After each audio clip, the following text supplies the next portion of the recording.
Muy buenas tardes. Un saludo especial de la doctora Diana Alexandra Remolina Botía, presidenta del Consejo Superior de la Judicatura y de los demás magistrados que integran la corporación. Les damos la bienvenida a la conferencia virtual denominada Deber de investigar y sancionar delitos contra defensores de derechos humanos. Los defensores de derechos humanos son personas que promueven y protegen los derechos civiles y políticos y a menudo enfrentan atentados en el desarrollo de su labor humanitaria, siendo víctimas de delitos como homicidio, tortura, detenciones ilegales, amenazas, hostigamientos y demás comportamientos que atentan contra su integridad, honra y el libre ejercicio de la defensa de los derechos humanos. En consecuencia, la disertación abordará esta clase de conductas delictivas de las que son víctimas los defensores de derechos humanos y se explicará el enfoque investigativo desarrollado por la Corte Constitucional en la sentencia SU 546 de 2023, con el que la Fiscalía General de la Nación debe esclarecer estos delitos. Para esta actividad académica tenemos el gusto de contar con el doctor Carlos Enrique Cortés Otero. El doctor Cortés es abogado egresado de la Universidad Santo Tomás de Bucaramanga, especialista en Derecho Penal de la Universidad Autónoma de Bucaramanga, Santander, y magíster en Derecho con énfasis en Derecho Penal de la Universidad Santo Tomás de Bucaramanga, con estudios en el Consejo General del Poder Judicial de España sobre el proceso penal práctico, análisis de cuestiones polémicas, con pasantía investigativa en la Universidad de Salamanca, España, sobre mediación penal. Actualmente se desempeña como juez 12 penal del circuito de Bucaramanga. Doctor Cortés, es un gusto tenerlo con nosotros. Bienvenido y tiene usted el uso de la palabra. Doctor José Camilo, tenga usted muy buenas tardes. Muchas gracias por su presentación. A todos los presentes, un cordial saludo. Presento un saludo extensivo a la doctora Gloria Andrea Maeche Sánchez como directora de la Escuela Judicial, Rodrigo Lara Bonilla, a la doctora Diana Alexandra Molina Botía como presidenta del Consejo Superior de la Judicatura, a todos los servidores y servidoras judiciales que se conectan a esta conferencia. Un cordial saludo. En la tarde de hoy vamos a abordar un tema dentro del ciclo de conferencias de medidas de protección para los defensores de derechos humanos, con ocasión a un pronunciamiento reciente de la Corte Constitucional en el que declara estado de cosas inconstitucionales frente a la protección que se les debe brindar a los defensoras de derechos humanos en Colombia. En anteriores charlas sobre este mismo eje temático se ha tenido que la defensa de los derechos humanos no solamente es un rol, sino que además es un derecho, y que la definición por antonomasia de defensores de derechos humanos puede tener distintas categorizaciones, distintos alcances. En definitiva, no es la determinación que puedan adquirir a través de reconocimiento o de alguna agencia en particular, ni siquiera si se tratan de agentes públicos o privados. Se trata de una labor que desarrollan los defensores de derechos humanos, no en un derecho en específico, no en un contexto en específico. Es una defensa universal de esos derechos, que además es un derecho de defender derechos humanos, y lo que se analizó dentro de esa providencia que ya hemos abordado hasta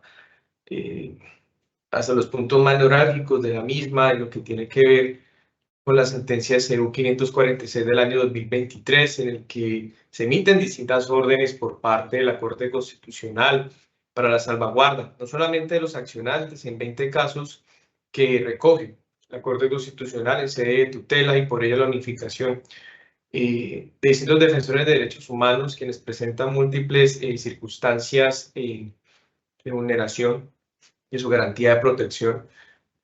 La necesidad de un enfoque diferencial, un enfoque de protección humana en ese contexto, sino que ya para cerrar este ciclo de formación vamos a hacer énfasis en los deberes que tiene la Fiscalía General de la Nación para esclarecer estos delitos. Porque ya se hablaron, entonces ya hablamos de las medidas que debe adoptar el Estado colombiano para proteger a los defensores de derechos humanos, y en esta oportunidad vamos a hacer énfasis en los lineamientos trazados por la Corte Constitucional sobre la materia y los lineamientos con los que cuenta la Fiscalía General de la Nación actuales, precisamente para la salvaguarda de los defensoras de derechos humanos. Se insiste con relación en la sentencia de tutela, sentencia de unificación, SU 546 del año 2023, en el que se insiste, declara estado de cosas inconstitucionales la defensa de los derechos humanos, la protección, la seguridad más bien de los defensores de derechos humanos. Bien, se trata entonces de la presentación del deber de investigar y sancionar delitos contra defensores de derechos humanos. Bien, entonces, como contenido, son dos ejes temáticos: la amenaza y delitos que enfrentan los defensores de derechos humanos durante el cumplimiento de su labor y en los parámetros procesales e investigativos establecidos por la Corte Constitucional en la ya referida sentencia de unificación, el CO 546 del año 2023. De modo que se plantea la siguiente pregunta por parte de la Corte Constitucional como problema jurídico, entre varios cuestionamientos que se llevan a cabo con ocasión a este eje temático: si la Fiscalía General de la Nación vulnera los derechos fundamentales de los accionantes al no ofrecer en un plazo razonable el esclarecimiento de los hechos denunciados. De modo que en esta determinación y órdenes impartidas en la parte resolutiva de la sentencia podemos destacar puntualmente en el 14º, la orden 14ª, la declaración de la existencia de un estado de cosas inconstitucionales, debido a la falta de concordancia entre la presente grave y generalizada violación de los derechos fundamentales de la población líder y defensora de los derechos humanos. Rememorando, en esta providencia se abarcaron más de 20 casos de defensores de derechos humanos de distinta índole, inclusive algunos con su nombre bajo reserva, precisamente en aras de protegerlos, porque al momento de emitir la decisión, recordemos, esta sentencia se profiere el 6 de diciembre del año 2023, finales del año pasado. En esta decisión se abarcan en distintos enfoques, aprovechando que los casos así lo permiten.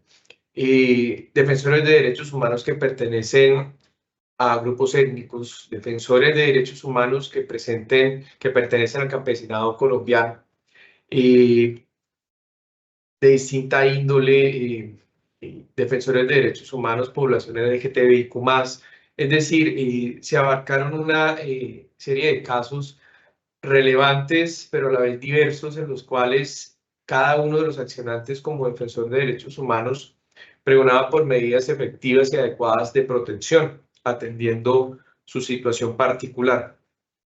Y dentro de ese escenario, la Corte Constitucional analiza y estima que en cada uno de estos se presenta una violación de esa garantía de protección, de una conculcación de ese derecho de defender derechos humanos.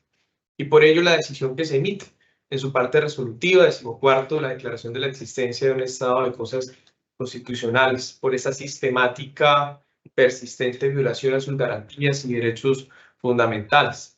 En la superación de dicho estado se encuentran directamente comprometidos, entre otras agencias estatales. Nos interesa, en cuanto al esclarecimiento de los delitos de los que son víctimas los defensores de derechos humanos, Fiscalía General de la Nación. Dentro de las órdenes impartidas encontramos en 17º ordenar a la Fiscalía General de la Nación y establece un término perentorio de un año. Contemos entonces, este año estaría entonces cumpliéndose en diciembre de esta anualidad, la implementación de una directiva, la 002 del 2017, que establece lineamientos generales para la investigación de delitos cometidos en contra de defensores de derechos humanos. Sin embargo, también debo destacar, se cuenta con una directiva más reciente, enfocada precisamente en la defensa de los defensores de derechos humanos, en una adecuada protección, de la cual entraremos a constatar su contenido de manera somera, no tan profunda quizás en los detalles por el tiempo, pero se trata de la directiva 0008 del 9 de octubre del 2023. Nótese que es apenas algo más de un mes, 2 meses anterior a la expedición de la sentencia. Y abarca como temática la actualización de los lineamientos respecto de la investigación y judicialización de los delitos que se cometan en contra de las personas defensoras de derechos humanos. Debo destacar, dentro de la fundamentación de la directiva no se encuentra la precitada sentencia de unificación. No obstante, sí acoge algunos parámetros relevantes de los que dispone la Corte Constitucional en su providencia y que desarrollaremos en el transcurso de esta charla, únicamente para ambientar, para tener claridad cuáles son esos lineamientos que hoy se tienen a efectos de la investigación efectiva y adecuada de los delitos cometidos contra defensores y defensoras de derechos humanos. 19º, se ordenó a la Fiscalía General de la Nación que, con el fin de contribuir a la transparencia y de generar incentivos positivos a la investigación penal, al seguimiento ciudadano, presenta anualmente en un acto público un informe en el que dé cuenta de las estadísticas de esclarecimiento frente a los delitos contra líderes sociales identificados por patrones delictivos. Dentro de los patrones que establece la Corte Constitucional que resultan relevantes son sujetos más vulnerables, territorios más afectados, que suelen ser zonas rurales, estructuras criminales responsables. Se trata principalmente de grupos armados organizados, aunque no se descarta otro tipo de hostilidades, de grupos más reducidos, de estructuras criminales más pequeñas, territoriales, que podrían encajar en una descripción de estructura criminal tipo 2 o grupos de delincuencia organizada, pero que no tienen los alcances, obviamente, de un grupo armado organizado en cuanto a estructura jerárquica, control territorial, en cuanto a capacidad de armamento para reñir con la artillería estatal. Y dentro de esos esclarecimientos, importante también tener en cuenta, diferenciando las tasas de imputaciones, condenas o absoluciones. El llamado de atención que se hace en esta sentencia a la Fiscalía General de la Nación, que insisto, es una sentencia de unificación, abarca varios casos diversos, con lo cual también la Corte explica esa sistematicidad, no es algo que simplemente se obtenga a partir de las intervenciones que fueron múltiples en esta providencia, sino ya de los casos específicos, y de allí esa sistematicidad, esa constante violación de los derechos y garantías de los defensores de derechos humanos. El llamado de atención es que no se puede dar por esclarecido el caso cuando se parte de decisiones que no permiten esclarecer el delito ni sus responsables, es decir, decisiones de preclusión, decisiones de archivo, en el cual cesa la investigación por parte de la Fiscalía cuando, en términos razonables, no obtiene elementos y evidencias para formular una imputación, para determinar unos indiciados, para iniciar un proceso penal. La Corte Constitucional hace ese llamado y plantea unos lineamientos para la investigación adecuada de estos delitos. Con relación a los avances en el esclarecimiento de delitos cometidos en contra de defensores y defensoras de derechos humanos, en cuanto a la Fiscalía General de la Nación, debe considerar que el criterio apropiado para medir los avances, como logros, si se quiere, es el número de condenas en firme o el logro de acuerdos avalados por jueces de la República. Y esto puede plantear entonces una dificultad, porque si revisamos el artículo 250 de la Constitución Política, claramente se tiene que la Fiscalía General de la Nación es la encargada precisamente de investigar el delito y cuenta para ello con múltiples herramientas como las que ofrece esa amplia gama de recursos de la Policía Judicial de carácter permanente y transitorio.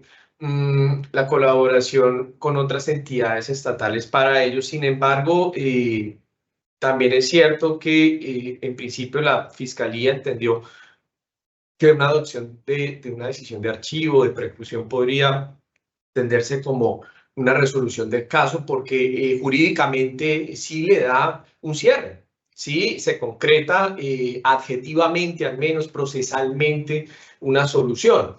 La Corte Constitucional establece que dada la connotación de esa clase de delitos Se debe procurar investigar de manera exhaustiva, de manera adecuada, para lograr individualizar, judicializar y, como observamos acá en esta cápita de la parte resolutiva de la sentencia, medir esos avances a partir de condenas en firme o de los acuerdos avalados por jueces de la República.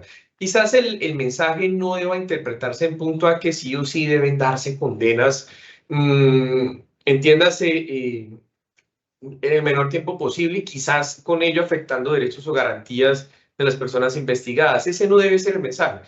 El mensaje es que se deben procurar estas condenas, se deben procurar esclarecer unos delitos, unos hechos, donde obviamente si hay una constatación en la cual líderes de derechos humanos son asesinados, son secuestrados, son amenazados, son hostigados constantemente por este ejercicio, por este derecho que desempeñan, si se logra establecer la materialidad de esos delitos con la muerte del defensor de derechos humanos, su desaparición, el hecho de tener que exiliarse por amenazas contra su vida, pues esto, al generar esa materialidad, conlleva a que se determine quién es el responsable, porque ya constatamos que se dio la comisión de un delito, de unos hechos constitutivos de conducta punible contra defensores de derechos humanos.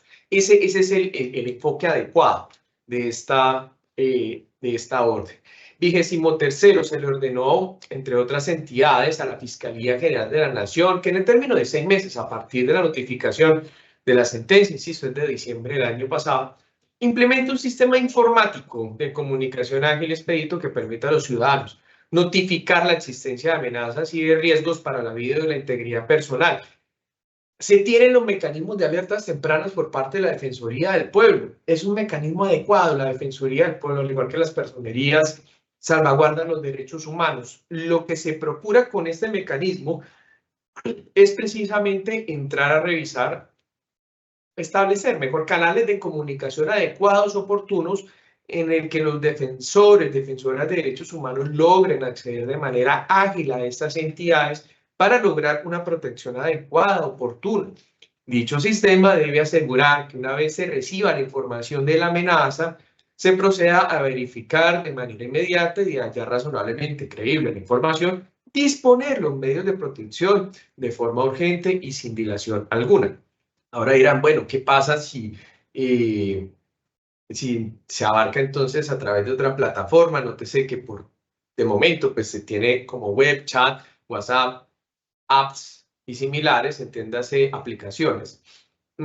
Se trata de un medio expedito de carácter digital, por ello pues si se puede optar por cualquier alternativa, se propone una aplicación, pero también en la web a modo de chat, o también se trae a colación una red social pues bastante concurrida que todos tenemos, que es el WhatsApp, entre otras, aunque no se limita realmente a WhatsApp, sino puede ser otra que sea igualmente efectiva.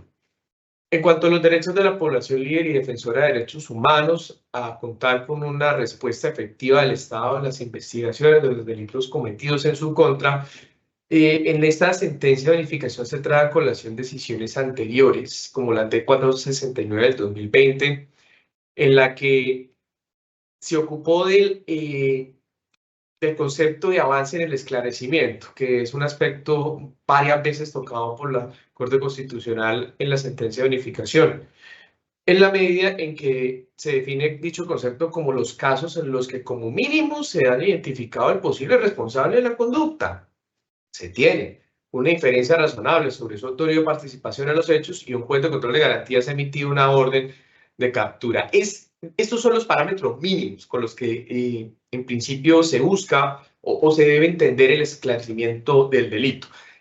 Contrario sensu, si no se tiene una individualización, identificación de un indiciado, si al parecer, según los parámetros de la Corte Constitucional, no se ha emitido una orden de captura, da a entender de que todavía no está concluido ese esclarecimiento del delito contra los defensores de derechos humanos. El indiciado incluye los casos en los que se ha formulado imputación, se ha presentado el escrito de acusación, casos en juicio, obviamente cuando se ha dictado sentencia condenatoria.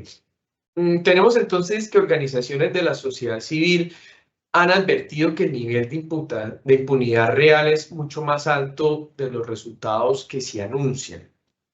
El Procurador General para la Defensa de los Derechos Humanos, en la intervención que lleva a cabo en este caso de la decisión que adopta la Corte en ese proceso que se tomó para la sentencia de unificación, el real esclarecimiento se logra con la sentencia judicial que pone fin al proceso. Ese es el ideal, debo destacar. Pues solo entonces puede decirse que el Estado ha cumplido su labor. La Comisión Interamericana de Derechos Humanos, por su parte, recordó al Estado colombiano que es indispensable contar con estadísticas claras que establezcan el número de casos resueltos. En particular los casos con sentencias condenatorias, pero claro, yo debo insistir, el estándar entonces es bastante alto porque claramente lo que se procura no solamente por la Corte Constitucional, sino por el sistema interamericano es que sí o sí se dé con los responsables. Ello debe precisamente conllevar a una adecuada destinación de recursos para una investigación robusta, efectiva, personal calificado, además que se encargue de estas investigaciones. En particular, los casos con sentencia condenatoria en las cuales se identifiquen a quienes fueran responsables y se determine la verdad sobre las causas que motivaron los crímenes. Derechos de verdad, justicia, reparación y no repetición para las víctimas. Por ello, la Corte concluyó que el concepto de avance es el esclarecimiento, como ya les he venido anunciando, que actualmente emplea la Fiscalía General de la Nación, y esta fue la crítica, no responde cabalmente a la función constitucional encomendada. Se presta a confusión y puede aplicarse en detrimento del derecho a la seguridad de los líderes sociales. Por ello, entonces, a la Fiscalía General de la Nación le corresponde adelantar una investigación amplia, rigurosa, con recolección de material probatorio adecuado, que le permita formular la acusación contra presuntos autores y determinadores del ilícito.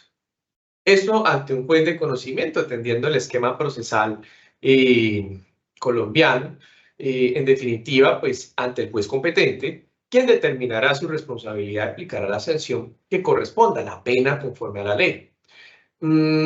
Entonces, con la finalidad de materializar este mandato de investigación y sanción efectiva, al interior de la Fiscalía General de la Nación se crea la entidad Unidad de Esclarecimiento para el desmantelamiento de las organizaciones y conductas criminales responsables de homicidios, masacres o que atentan contra defensores de derechos humanos.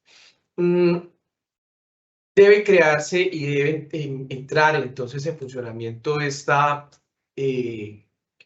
división, esta unidad, por así decirlo, en la medida en que precisamente dentro de las falencias que se detectan es precisamente en el enfoque de investigación. Y por ello debe ser integral, debe ser adecuado, específico, con presupuesto y autonomía suficiente para lograr ese esclarecimiento. Su objetivo es la investigación, persecución y acusación ante las autoridades judiciales competentes para así garantizar el fin de la impunidad. Es lo que se establece entonces dentro de ese contexto para esta unidad especial de investigación. La Corte reitera que esa labor de la Fiscalía no culmina con la formulación de un escrito de imputación o de acusación. Entiéndase formulación de imputación o la radicación del escrito de acusación en cuanto a los términos empleados. No se acepta tampoco que el asesinato de un líder o lideranza social sea esclarecido cuando se profiere una medida de aseguramiento a un presunto responsable que podría luego ser absuelto.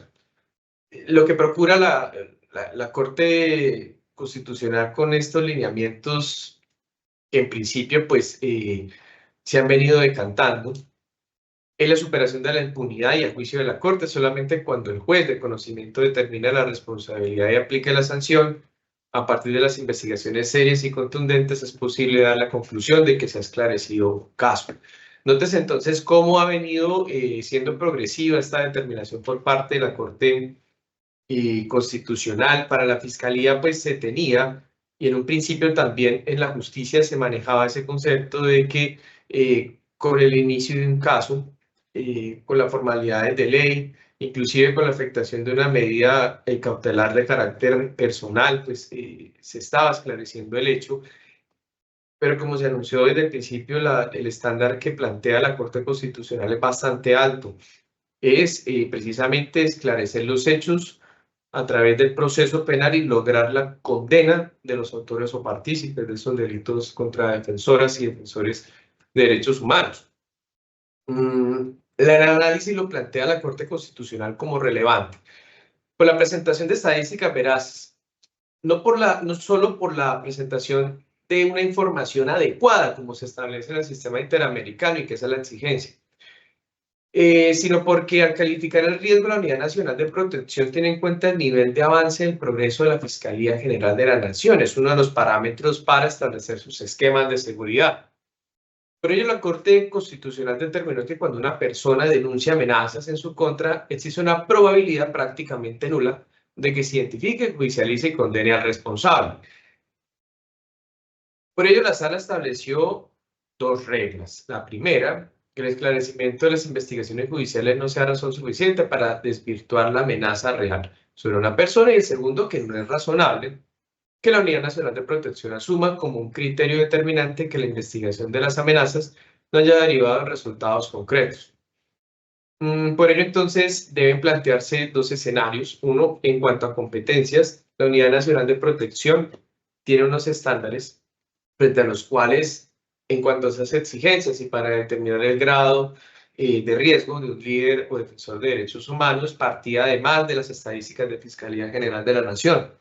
Se combina a que no se parta de ese escenario en la medida en que no se debe desestimar la amenaza que presenta el defensor de derechos humanos, supeditándole entonces a unas resultas investigativas de la Fiscalía General de la Nación, a quien le compete llevar a cabo la investigación del delito para un esclarecimiento efectivo y lograr la condena de los autores o partícipes.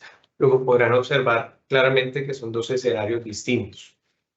En lo expuesto en el auto 098 del 2013, rememora la Corte, se aseguró que la población líder y defensora de derechos humanos se le debe garantizar la verdad, justicia, reparación y garantía de no repetición que asegure que los crímenes en su contra sean investigados, juzgados y sancionados. De modo que se trae a colación el artículo 9 de la Declaración de Defensores y que se establece que toda persona tiene derecho a un recurso efectivo y a ser protegida en caso de que sean vulnerados sus derechos. Los estados deben adoptar las medidas administrativas y judiciales que sean necesarias para atender y proteger a los defensores y defensoras víctimas de amenazas, hostigamientos y actos de violencia.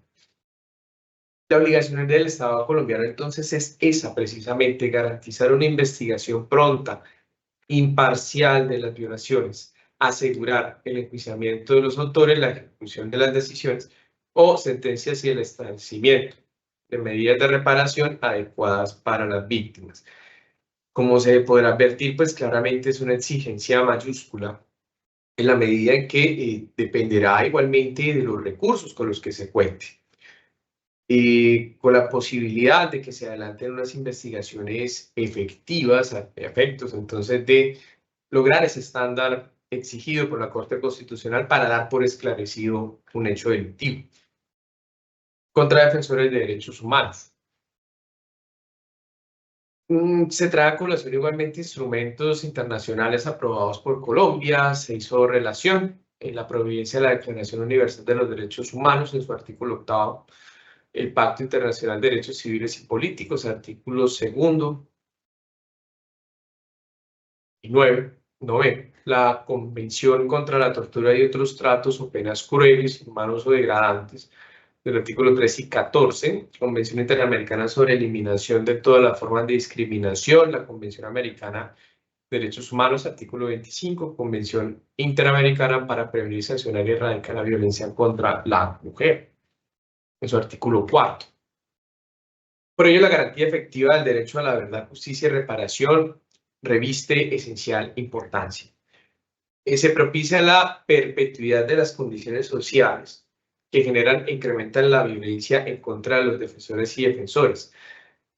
El Estado debe investigar precisamente para que no se lleve a cabo esa perpetuación del escenario de vulneración, del cual ya se ha decantado, ya hemos expuesto, no solamente en esta, sino en las conferencias anteriores sobre la materia.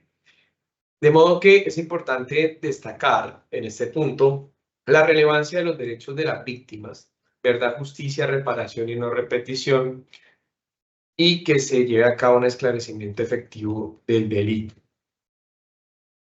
Por ello, la obligación transversal de investigar, esclarecer y procesar, sancionar los delitos cometidos en su contra de los defensores de derechos humanos debe combatir con recursos judiciales idóneos y efectivos que propendan por varios fines. Establecer si se ha incurrido en una violación a los derechos humanos. En esto consiste el mecanismo judicial, proveer lo necesario para remediar y dar resultados o respuestas a las violaciones de derechos humanos. El Estado debe ser entonces garante de estos derechos y prerrogativas, no solamente de orden constitucional, sino, como ya se ha señalado, también convencional. La Comisión Interamericana de Derechos Humanos ha indicado que el medio más eficaz para proteger a las personas defensoras de derechos humanos es investigar eficazmente los actos de violencia en su contra y sancionar a los responsables. Para garantizarla, la protección de las personas defensoras es una obligación fundamental del Estado en la lucha contra la impunidad. Ese es el llamado y por ello los lineamientos de un enfoque especial para la investigación de estos delitos. Igualmente traigo a colación algunas citas de la Providencia que estimo que son relevantes para ambientar no solamente el fundamento constitucional, sino además convencional sobre esos lineamientos, en el que la Comisión Interamericana también ha establecido que la eficiente determinación de la verdad en el marco de la obligación de investigar una muerte debe mostrarse desde las primeras diligencias. Un recurso judicial idóneo, eficaz contra la impunidad, debería responder a las siguientes características. Primero, que se trate de una investigación diligente, seria e independiente.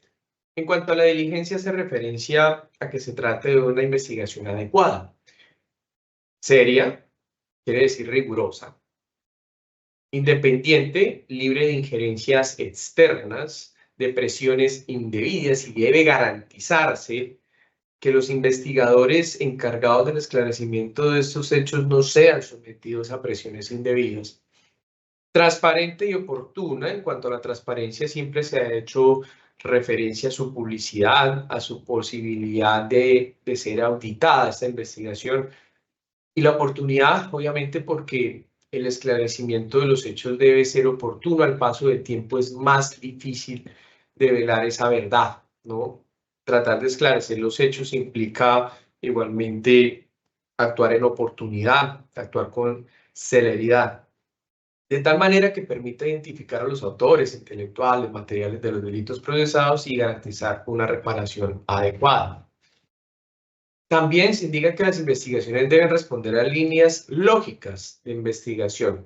Por eso debe hacerse un análisis en contexto, debe verificarse escenarios en cuanto a la complejidad de los hechos, el contexto en el que ocurrieron. No decir que el defensor de derechos humanos, por ejemplo, como ha ocurrido en algunos casos, es que fue por un lío de faldas o ajuste de cuentas, que lo mataron al salir de una tienda en un pueblo, desconociendo su rol de defensor de derechos humanos y desestimando que pudiese existir este móvil con ocasión a este delito. Por ello, debe darse puntualmente énfasis en esa condición de defensor de derechos humanos para precisamente esclarecer el delito y lograr develar cuál fue finalmente esa motivación, cuál fue el contexto, el escenario que conllevó al asesinato de este líder social. Esto precisamente para no omitir el recaudo de pruebas.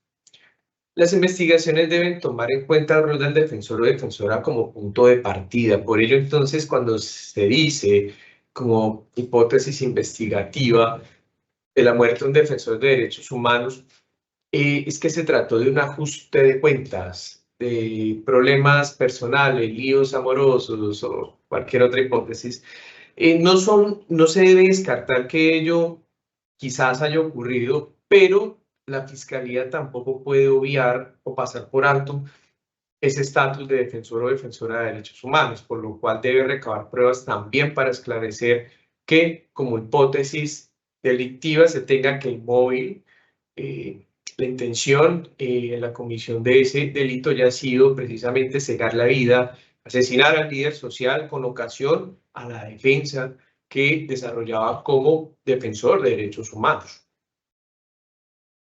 Las investigaciones deben responder a protocolos que tengan en cuenta riesgos inherentes a la labor de defensa de los derechos, para que permitan desarrollar hipótesis sobre la comisión de delito como represalia a la labor de esta persona. Tenemos que, obviamente, tener en cuenta las distintas categorías de delitos.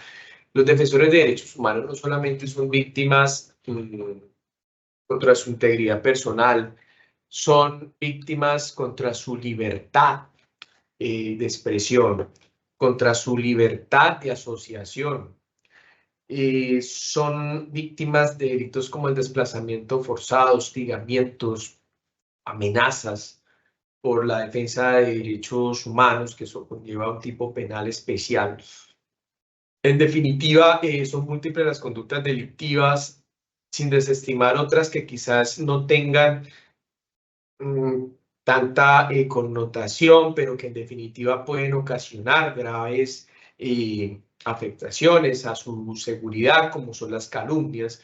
Si un defensor de derechos humanos defiende determinados grupos, puede ser que sea señalado de pertenecer solo por ese motivo a algún grupo criminal o a algún grupo delincuencial. Obviamente sin ningún tipo de prueba, simplemente por sesgos ideológicos, por señalamientos en ocasiones absurdos, claramente reprochables. Estas calumnias como tal pueden colocar en grave riesgo al defensor de derechos humanos. Por ello, no solamente habrá que enfocarse en esa protección en punto o con miras a su integridad personal, sino a otros escenarios en el desarrollo del derecho a la defensa de derechos humanos. Las investigaciones deben buscar la verdad, no solo por las víctimas, sino por los familiares de las víctimas. Las víctimas deben entenderse dentro de este contexto, no solamente el defensor de derechos humanos, sino además sus familiares, sus allegados y la población también que defienden.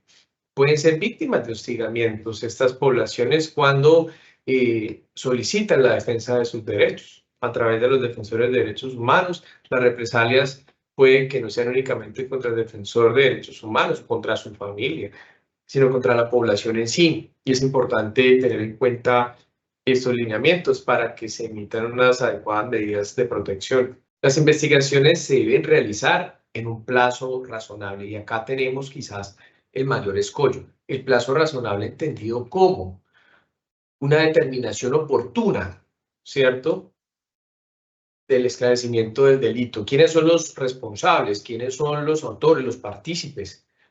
Claramente es el ideal.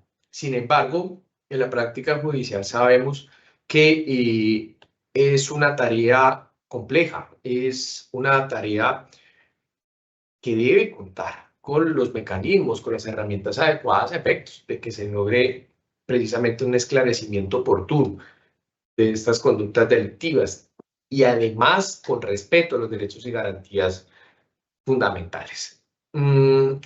También se ha presentado una dinámica que pues no, y eso es un llamado a la atención, esto ya de carácter particular, y es que quizás las investigaciones cuando se adelantan en un contexto macro, se pretende entonces presentar un gran caso constituido de múltiples escenarios de victimización. Sin embargo, la construcción de un macro caso, de un caso compuesto de múltiples hechos, puede generar una dilación.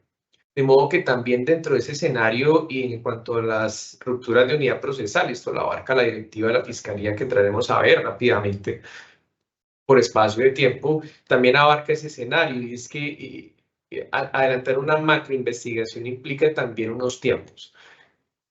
de operatividad, de resultados y de vinculación de los indiciados para el inicio del proceso penal de manera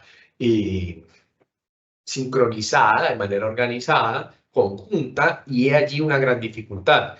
Quizás deba determinarse lineamientos en punto a crear casos en un contexto genérico, pero unos casos específicos a efectos de avanzar, precisamente para salvaguardar el plazo razonable de la investigación. Los operadores de justicia deben además tomar en cuenta los instrumentos internacionales, de los cuales ya hemos hecho referencia acá. Los operadores de justicia deben velar por la correcta aplicación del derecho y la búsqueda de la verdad de los hechos sucedidos, actuando con profesionalismo, buena fe y lealtad procesal. Bien, la investigación diligente conlleva entonces a que se adelanten unos medios adecuados orientadas a conducir a la verdad, sin estar orientadas, perdón, a conducir a la verdad ni a la apertura y permanencia de las investigaciones a lo largo del tiempo, sin actividad ni a la obtención de resultados que claramente pudieran tener ese tipo de investigaciones. Por ello, el contexto debe ser efectivo, diligente en punto a que se recaude la prueba adecuada y no robustecer las investigaciones de pruebas que al final la Fiscalía vaya a desestimar. Por ello debe hacerse un enfoque estratégico de la investigación, precisamente con las exigencias de cada delito, que son diversas. Pasamos entonces rápidamente a desarrollar esta directiva. Si tenemos en cuenta la fecha de expedición de la sentencia, que es en diciembre del 2023, esta directiva es de hace casi 2 meses, quizás anteriores a la expedición de la sentencia. Suele haber un comunicado de la sentencia, por lo cual, pues, pero se ha menester señalar, no se ha hecho una explícita relación a esta providencia, la directiva 008 del 9 de octubre de 2023. Sin embargo, son lineamientos actualizados para la judicialización de los delitos que se cometan en contra de personas defensoras de derechos humanos. Se plantean 5 lineamientos que vamos a evacuar, insisto, de manera ágil por el tiempo. Lineamientos centrales para la investigación y judicialización de delitos contra personas defensoras de derechos humanos. Pues a partir de ese contexto, entonces, se van a desarrollar lineamientos a cumplir con los estándares de debida diligencia. Nótese cómo hace referencia entonces a la diligencia, además del esclarecimiento de los delitos. Es decir, la Fiscalía lleva a cabo ese ajuste metodológico. Investigación de afectaciones de personas defensoras de derechos humanos por parte de organizaciones criminales y lineamientos investigativos para la caracterización de la víctima. Y aquí uno de los grandes escollos, por así decirlo, que la caracterización de las víctimas. Los invito a que se remitan a las anteriores conferencias sobre la determinación o caracterización de los defensores de derechos humanos, porque precisamente estos lineamientos van dirigidos a ellos, a estos defensores de derechos humanos, y cómo deben entonces verificarse esa condición de defensor de derechos humanos y a partir de ello de víctimas, no solamente directos, sino además indirectos, que pueden ser sus familiares y allegados. Lineamientos adicionales en materia de amenazas en contra de personas defensoras de derechos humanos. Para explicar algunos, señalar la directiva. Y lineamientos procesales para la efectiva judicialización de los delitos contra las personas defensoras de derechos humanos. En estos lineamientos centrales para la investigación y judicialización se parte de los siguientes tópicos. El ejercicio del derecho de defensa de los derechos humanos, en el que se entiende que una persona debe ser considerada defensora de derechos humanos cuando directo o indirectamente impulse o ejerza actividades de promoción y protección de derechos humanos. ¿Qué conlleva esto? Como les dije al principio de la conferencia, el defensor de derechos humanos no es el que recibe una acreditación por parte de una organización pública o privada. Puede defender derechos humanos, indistintamente el derecho, en un contexto amplio, si esta es la actividad que impulsa de manera directa o indirecta. Por ello, la categorización de defensor de derechos humanos es amplia precisamente para darle un marco de protección adecuado. La debida diligencia reforzada hace énfasis en que la Fiscalía General de la Nación tiene el deber jurídico de investigar los diferentes hechos constitutivos de delito contra personas de derechos humanos. como se observa en el principio de debida diligencia, y la investigación debe ser oportuna, eficiente, exhaustiva, profesional e imparcial, haciendo referencia a los instrumentos internacionales de los cuales ya se ha hecho referencia. Idoneidad a profesionales especializados y capacitados. Eso precisamente para la diligencia, como ya les indiqué, deben contar la unidad de investigación de la Fiscalía General de la Nación. Con los profesionales adecuados a efectos de que se logre el esclarecimiento de los delitos de la UEI o Unidad Especial de Investigación para este tipo de delitos, debe contar con el personal calificado para no recaudar pruebas que luego no vayan a requerir o utilizar en el proceso penal. Deben enfocarse en una investigación oportuna, puntual, adecuada.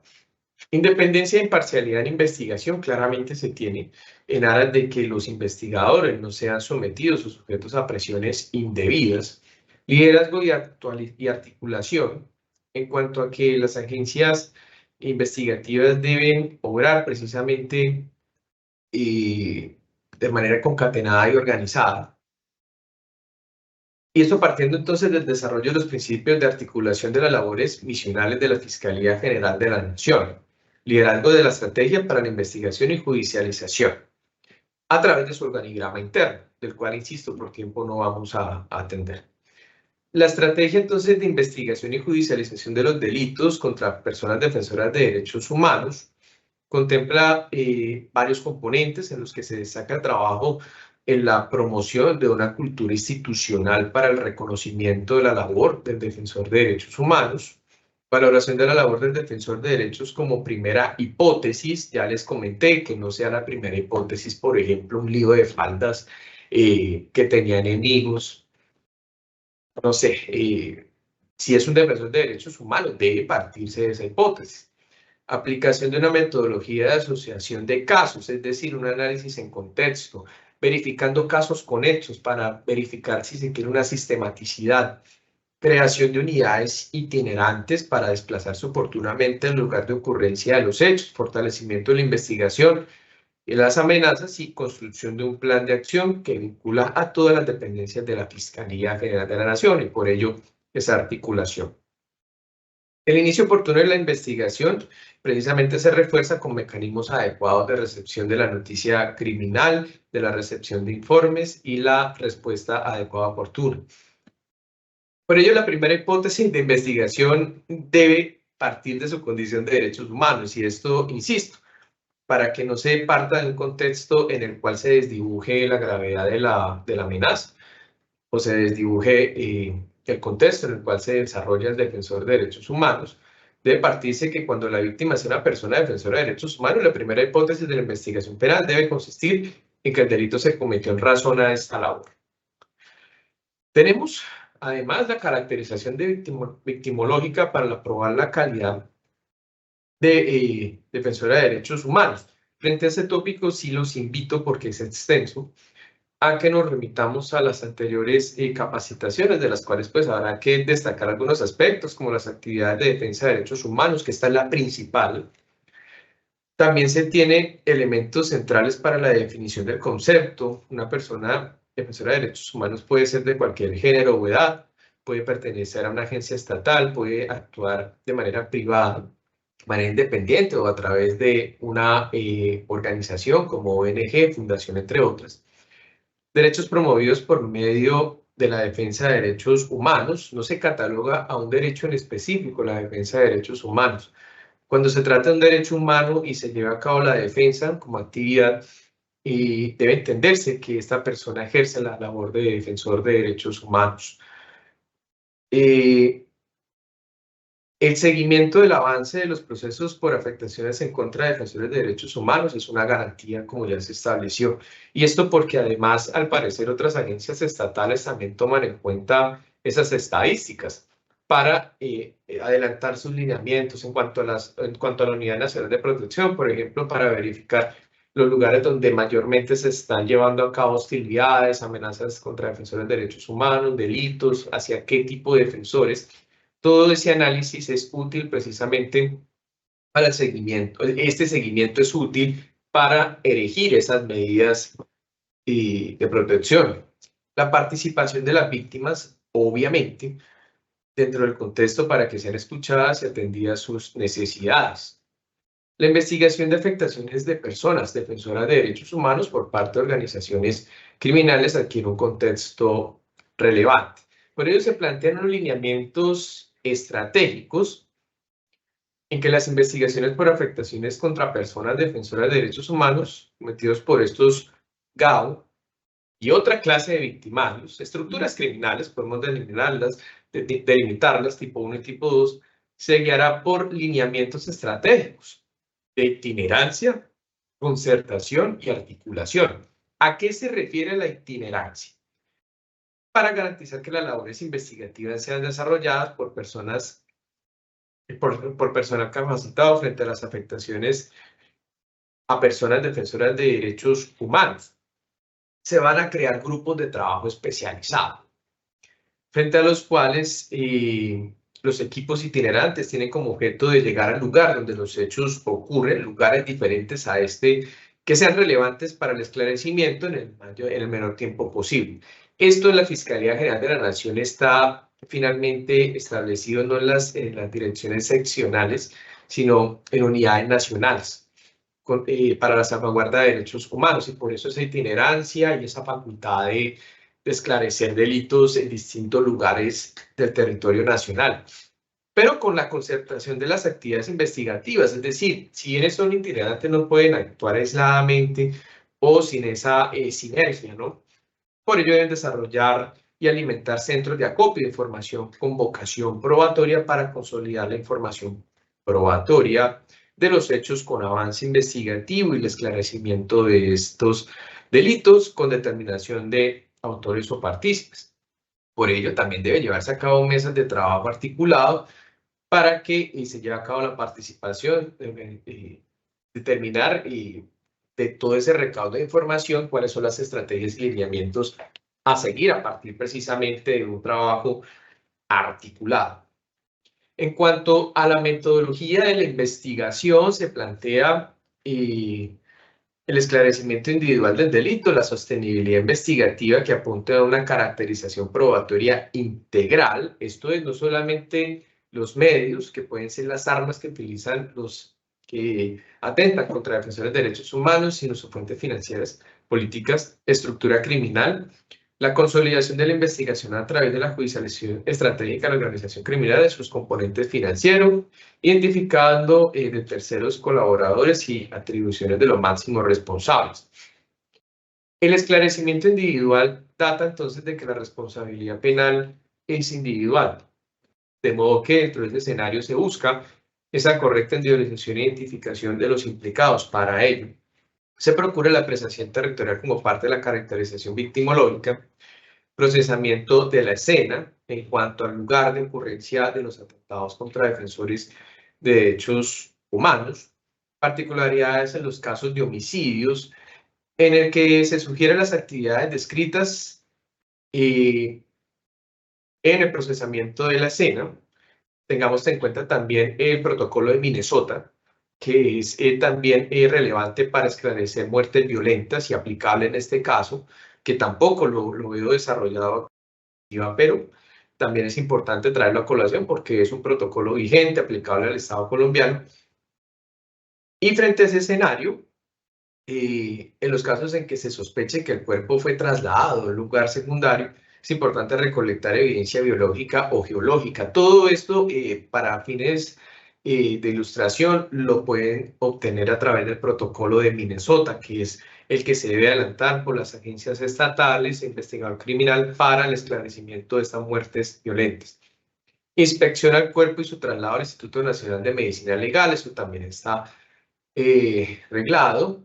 Entrega el informe ejecutivo para que los servidores de policía judicial que conforman el equipo técnico investigativo destacado para el caso entreguen al fiscal delegado los informes dentro de 36 horas siguientes con los respectivos anexos, elementos y evidencias que respalden la atribución de responsabilidad a los líderes de la estructura criminal para que puedan adoptar medidas urgentes de protección a víctimas, de judicialización, entre otros. Se plantea la sostenibilidad investigativa, en que esta etapa se refiere a la concentración de los datos recaudados, información, elementos materiales probatorios, evidencia física, tanto del territorio como del actor armado ilegal. Esto precisamente para facilitar, para estructurar su judicialización. Se parte de una caracterización, en la que el análisis concluye la caracterización armada, política y financiera de la organización criminal. Todo ello es para entender el contexto mediante el cual el grupo armado opera y atenta contra los defensores de derechos humanos. Asociación de casos y formulación de proyectos investigativos dentro de ese análisis de contexto y una consolidación de datos, de información, para que la investigación avance hacia la atribución de responsables y judicialización de objetivos estratégicos. Una vez haya esclarecido el hecho individualmente y asociado a un proyecto investigativo, se espera que la Fiscalía dicte órdenes necesarias, incluyendo compulsión de copias encaminadas a atacar las redes financieras. Es decir, la consolidación abarca el impacto a esta organización criminal cuando se da el atentado a defensores de derechos humanos a través de ese tipo de organizaciones.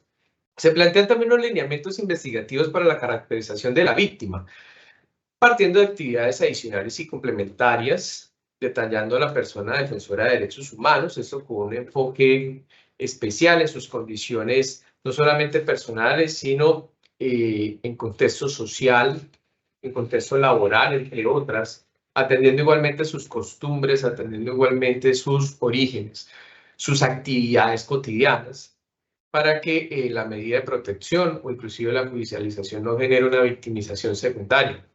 Determinar las acciones o actividades relacionadas con la defensa de derechos, además de la identificación de posibles opositores de las agendas defendidas por la víctima. Esto precisamente para el esclarecimiento del delito.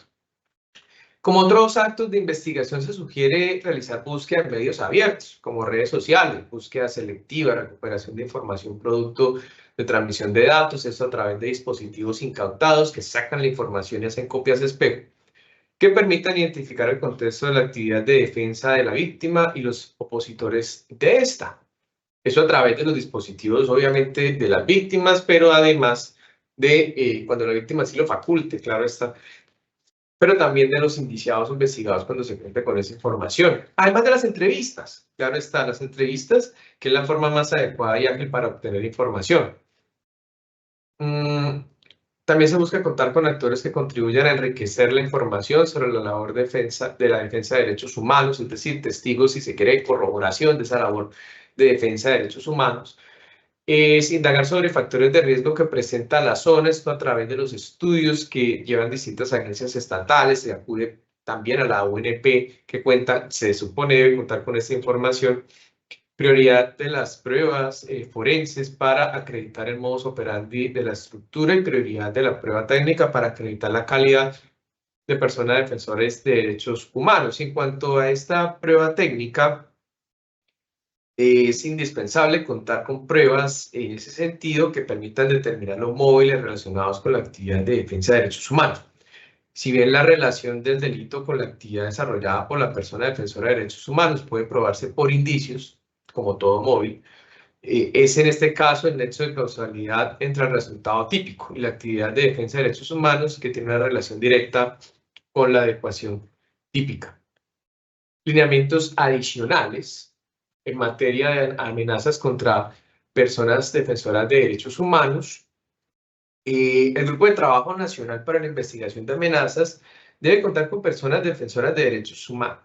Contra personas, perdón, defensoras de derechos humanos, tiene entre otras la función de articular un trabajo investigativo de las dependencias de la entidad que conocen casos de amenazas. También en el marco temporal de la tipificación deben hacer un parangón, una adecuada delimitación en que en ese marco de temporalidad, en el caso de las amenazas, por ejemplo, es importante tener en cuenta que el artículo 9 de la Ley 1908 del 2018, con relación además del Código Penal, artículo 188E, se tipifica las amenazas contra defensores de derechos humanos, su familia de las organizaciones dedicadas a la defensa de derechos humanos, dirigentes políticos y dirigentes sindicales, debe tenerse en cuenta que esta norma entra en vigor el 9 de julio del 2018. También eliminó la circunstancia de agravación punitiva del tipo penal de amenazas, previsto en el artículo 347 de la Ley 599 del 2000, cuando la conducta sea cometida en contra de defensores de derechos humanos. Los fiscales deben tener en cuenta sobre la ley vigente para el momento de la comisión de la conducta delictiva. En cuanto a estas amenazas contra defensores de derechos humanos, constituye un delito autónomo. Como se estableció en el artículo 10 de la Ley 1908 del 2018, para armonizar su descripción y evitar conflicto o antinomias con el nuevo delito especial autónomo creado en el artículo 188 del Código Penal. El delito de amenazas contra defensores de derechos humanos puede ser cometido por cualquier individuo, no necesariamente por un grupo armado, por una agencia estatal u otra, y asimismo contempla los verbos rectores alternativos de atemorizar o amenazar. No es un delito contra la seguridad pública, es una agresión contra la autonomía.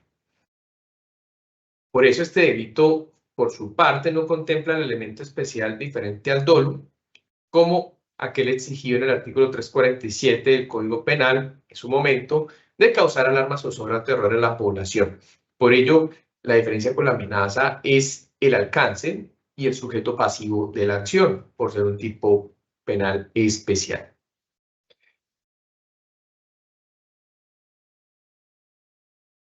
Tenemos entonces, ya para cerrar, unos lineamientos procesales para la efectiva judicialización de los delitos contra defensores de derechos humanos. La determinación de los hechos jurídicamente relevantes es una exigencia para todos los casos en materia penal, porque erige también un escenario adecuado para que la defensa se pueda desplegar desde el primer momento, atendiendo el principio de congruencia del artículo 448 del Código de Procedimiento Penal. El impulso procesal implica el avance en la investigación relacionados con delitos contra defensores de derechos humanos, en el que tiene la Fiscalía el deber jurídico, que no depende de la actividad procesal de la víctima o de sus familiares. Debe investigar las conductas delictivas. Todo ello a través de un plazo razonable. Por ello, la investigación y procesamiento de los actos presuntamente delictivos debe realizarse sin ningún tipo de retardo injustificado con un adecuado acceso a los recursos judiciales, que deben ser efectivos en el marco del debido proceso. La Fiscalía debe iniciar con inmediatez los actos urgentes, realizar actividades procesales en el marco de una buena fe, evitar el aplazamiento de audiencias o la interposición de recursos que solo buscan dilatar la actuación, al tiempo que debe tomar las medidas necesarias para impulsar la actividad del juez como director del proceso.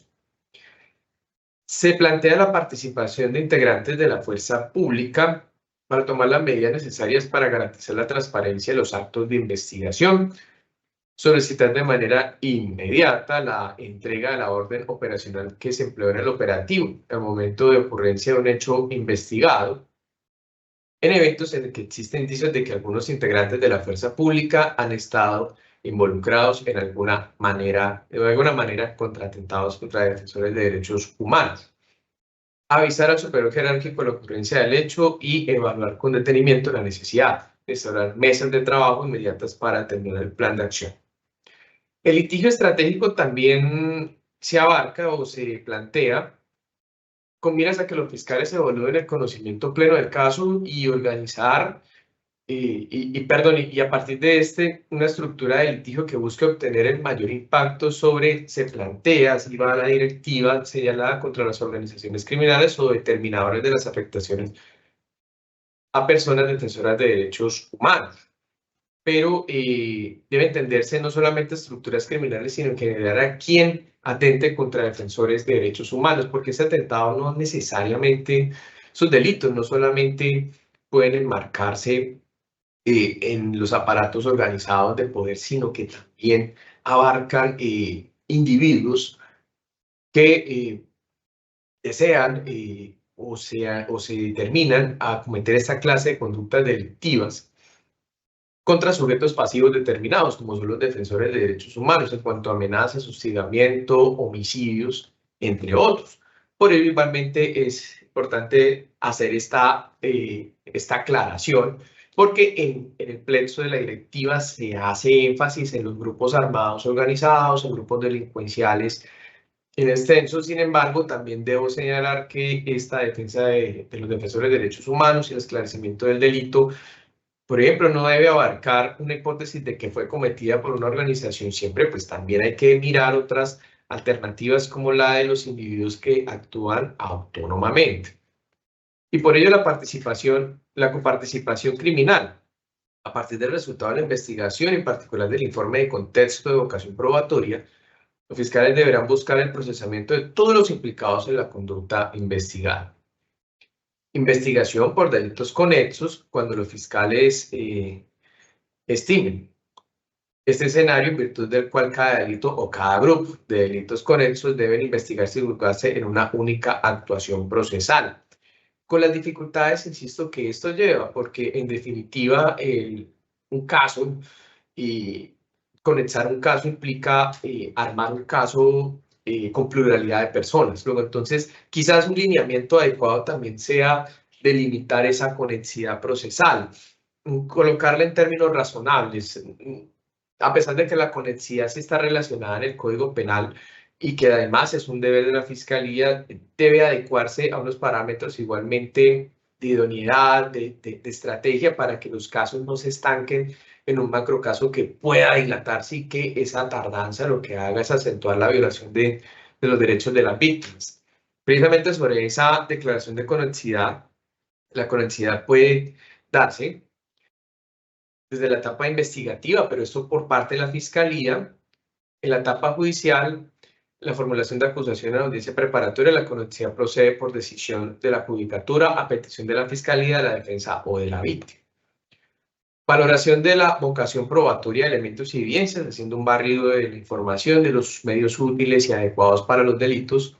Uso de la prueba anticipada en investigaciones contra organizaciones criminales, que poco se utiliza, pero esto precisamente en aras de salvaguardar la vida e integridad personal de testigos o copartícipes que se acojan a mecanismos de negociación con el Estado, de justicia premial. Esto está contemplado en la prueba anticipada cuando se trata especialmente de grupos armados organizados o grupos de delincuencia organizada. Es motivo suficiente para la prueba anticipada este contexto.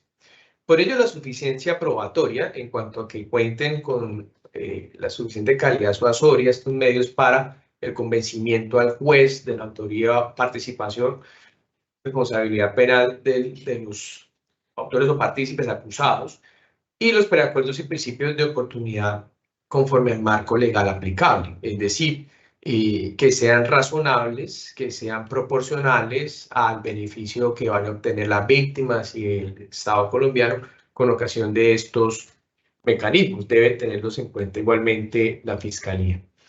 Con ello, entonces, estima el suscrito que se ha abordado la temática. Espero que pues haya sido claro para ustedes. Es bastante extensa, insisto, pero también se debían abordar todos estos tópicos a efectos de que haya un panorama por lo menos amplio sobre los medios y mecanismos para la investigación y judicialización de esta clase de delitos. Por ello, en definitiva, y para conclusión, no se trata de un catálogo de delitos específicos, y a esta conclusión es la que se llega, no se trata de un catálogo específico de delitos que puedan establecerse, de los cuales son víctimas los defensores de derechos humanos. Sí hay unos que son más reiterativos, atentados contra la vida e integridad personal, contra su libertad personal, contra su libertad de asociación, contra su libertad de expresión. Pero en definitiva son delitos que atenten contra ese derecho, ese ejercicio de la defensa de los derechos humanos, y frente a ellos los lineamientos de investigación efectiva, de esclarecimiento del hecho, en el cual no se procura simplemente actuaciones procesales, sino la determinación de autores o partícipes de esas conductas delictivas. Muchas gracias. Doctor Carlos Enrique, muchas gracias a usted por su presentación. Pues bueno, con esto pasamos entonces al fragmento de preguntas. Tenemos tres. La primera de ellas: ¿cuáles son las principales amenazas y delitos que enfrentan los defensores de derechos humanos en el desarrollo de su labor? Bien, como se puede documentar no solamente en la sentencia de unificación, de la cual ya he hecho referencia, sino además mm, de las estadísticas, de los informes que se adoptan precisamente como motivación para la emisión de actos administrativos, como la directiva de octubre de 2023 para plantear esos lineamientos de investigación de los delitos contra defensores de derechos humanos. Debe tenerse en cuenta que los atentados más recurrentes siempre van dirigidos a la vida e integridad personal de los defensores de derechos humanos. Lo que se busca es acallarlos, es evitar que cese esa labor defensorial de su parte, por diversos intereses y por diversos actores.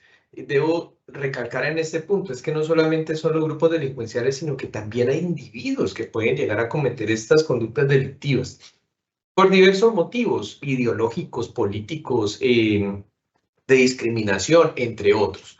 De modo que dentro de ese escenario se avisora que son atentados contra la vida e integridad personal en distintos órdenes. Está también el desplazamiento forzado, está también cuando los defensores de derechos humanos a raíz de estas amenazas se ven obligados a irse del país. Esto lo vemos también en otros contextos de los periodistas que también son defensores de derechos humanos cuando ejercen ese rol a través del periodismo, que tienen que abandonar el país por graves amenazas, y ya hemos constatado que de no atender de manera oportuna esas amenazas, estas se concretan, pero siempre es con esta amenaza a la vida e integridad personal. Y con todo ello, la amenaza a defensores de derechos humanos, entre otros delitos, con miras a acallar, a silenciar al defensor de derechos humanos. Por ello, no hay en sí una única categorización de estos delitos, pero sí se enfocan principalmente a lograr el amedrentamiento, el temor en el defensor de derechos humanos para que cese su labor defensorial, bien sea con su muerte o con el temor que se le genera para que cese esta actividad. Perfecto, doctor, muchas gracias. La siguiente pregunta es, ¿cuál es el enfoque investigativo que ha desarrollado la Corte Constitucional en la sentencia SU 546 de 2023 para esclarecer los delitos contra los defensores de derechos humanos? Bien, el enfoque debe ser integral, es un enfoque humano que ha planteado la Corte no solamente respecto de la protección que debe brindarse a los defensores de derechos humanos, sino también atendiendo a sus particularidades en cuanto a la judicialización, y deben tener a consideración elementos relevantes como el de la diligencia, como el de la prontitud, celeridad, el plazo razonable para el esclarecimiento de los hechos, pero quizás el más relevante, del cual se ha hecho énfasis en esta intervención, es el esclarecimiento del delito o de los delitos con la determinación de los responsables. No solamente concretar una materialización de la conducta, no solamente emitir unas decisiones procesales como imputación de cargos, acusación, inclusive medidas de aseguramiento, sino que haya una decisión de fondo que establezca responsabilidad penal. Claramente, pues es un estándar bastante alto, es una exigencia bastante alta, pero creería que es razonable exigirla por la connotación que ha tenido esos atentados contra defensores de derechos humanos, por la gravedad de la situación que se está atravesando en la materia, donde podemos constatar a través de distintos medios o inclusive informales, como los medios de comunicación, que es un flagelo que persiste en el tiempo, es sistemático. Entonces, es principalmente eso, lograr el esclarecimiento de los delitos con la determinación de autores y partícipes, con sentencias que pongan resolución con verdad, justicia y reparación para las víctimas. Muchas gracias, doctor Carlos. Vamos entonces con la última pregunta. Dice, ¿qué medidas concretas debe tomar la Fiscalía General de la Nación para proteger a los defensores de derechos humanos y esclarecer los delitos cometidos en su contra? Gracias. Son varias, ¿no? Pero dentro de ese contexto, la Fiscalía General de la Nación plantea ya recientemente en esta directiva del año 2023 de octubre una serie de lineamientos en los cuales se avisoran adecuados, con miras entonces a que la actuación sea diligente. Y por ello, dentro de esta directiva, puntualmente el 9 de octubre del 2023, se plantean unos ejes temáticos como lineamientos centrales para la investigación y judicialización de delitos contra personas defensoras de derechos humanos, y que a partir de eso se desarrollen lineamientos para cumplir esos estándares de la debida diligencia, que es lo que hace la referencia a la Corte Constitucional: investigación de afectaciones de personas defensoras de derechos humanos por parte de organizaciones criminales. Aquí lo centran en las organizaciones, quizás por la magnitud, ¿no?, de la afectación y la potencialidad de daño que tienen esas organizaciones. Lineamientos investigativos para la caracterización de las víctimas. Para eso, insisto, este tema ya lo habíamos abordado en la anterior capacitación, para determinar quiénes son defensores de derechos humanos a la luz de la jurisprudencia, de la Constitución, de los instrumentos internacionales. Lineamientos adicionales en materia de amenazas en contra de personas defensoras de derechos humanos y una explicación de lineamientos procesales para la efectiva judicialización, de los cuales ya hemos hecho referencia, destacando sí el de la diligencia, insisto, el plazo razonable, suficiencia probatoria, y de mecanismos también adjetivos procesales como el de la prueba anticipada, los preacuerdos y negociaciones, que también son útiles para este propósito. Perfecto, doctor, muchas gracias. Queremos expresar nuestro agradecimiento especial al doctor Carlos Enrique Cortés Otero por su generosa intervención, destacando el riesgo respecto de la vida e integridad personal de los defensores de derechos humanos, a sabiendas que el Estado les ha brindado protección a través de esquemas de seguridad, los cuales no han sido suficientes porque las amenazas y los atentados han continuado. Adicionalmente, las medidas de protección en algunos casos no son suficientes para proteger sus vidas. Es por lo anterior que se señaló en la sentencia desarrollada en este ciclo de videoconferencias ordenar a la Fiscalía General de la Nación adoptar las medidas necesarias para dar prioridad de manera célere, eficaz y adecuada a las investigaciones relacionadas con amenazas contra la población líder y defensora de derechos humanos. Gracias a los servidores y servidoras judiciales y a todas las personas que actúan en el sector justicia que se conectaron a esta conferencia virtual. Muchas gracias.